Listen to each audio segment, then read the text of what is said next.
Over 10,000 people gathered in Senegal's capital on Tuesday for the first of 3 planned days of protest. They're supporters of opposition leader Ousmane Sonko.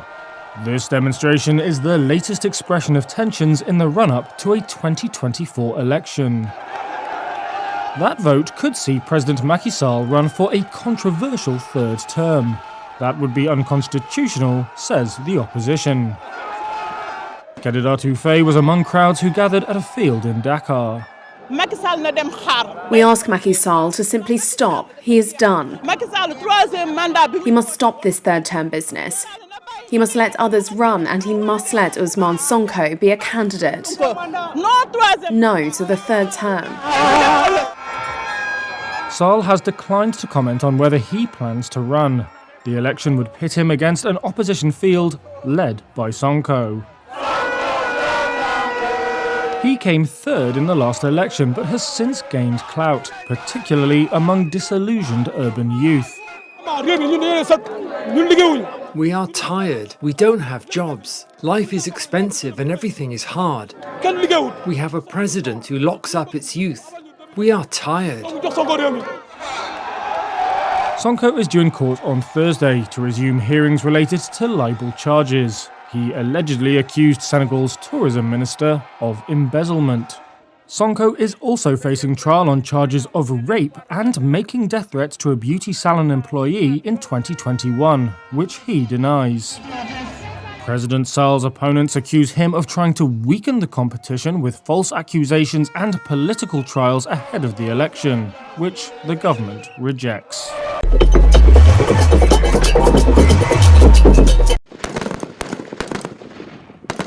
This counterterrorism exercise in Ghana is being led by U.S. commanders.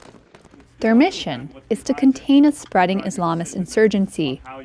But the commanders here are trying to train West Africa's coastal nations to depend on each other in that fight, rather than non-Western powers like Russia. Colonel Robert Zyla. It really comes to synchronizing or bringing everybody together to help solve that collective problem going forward. It's teaching countries in the regions that they can reach across the borders and talk to their next door neighbors and help solve the common problem together. That continuation of that theme is going to be very beneficial to the United States, I believe. It comes a year after Mali hired private Russian military contractor Wagner Group amid surging Islamist groups.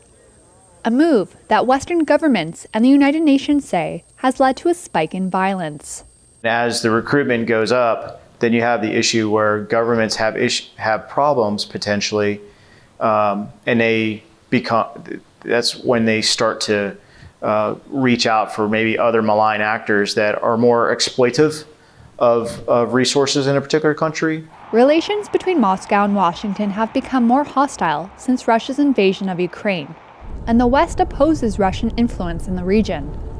Mali, whose government took power in a 2021 military coup, has previously said Russian forces are not mercenaries, but trainers helping local troops with equipment from Russia. In the last decade, thousands have been killed and millions displaced as offensive efforts fail to stop an Islamist insurgency. Security experts say it could get worse after thousands of French troops were forced out of Mali and Burkina Faso by military juntas this year. Meanwhile, in Ethiopia, a sign the U.S. is also trying to forge ties off the battlefield. Secretary of State Antony Blinken met with Ethiopian Prime Minister Abiy Ahmed as both sides look to mend diplomatic ties damaged by the war there. The pair agreed to strengthen bilateral relations with a commitment to partnership. But it's unclear what more resources the U.S. would be willing to give to Africa. It has been reluctant to engage after 4 soldiers were killed in Niger in 2017.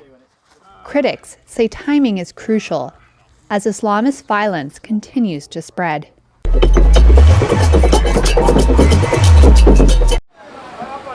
In one of the areas worst hit by Tropical Cyclone Freddy, people are trying to piece their lives back together.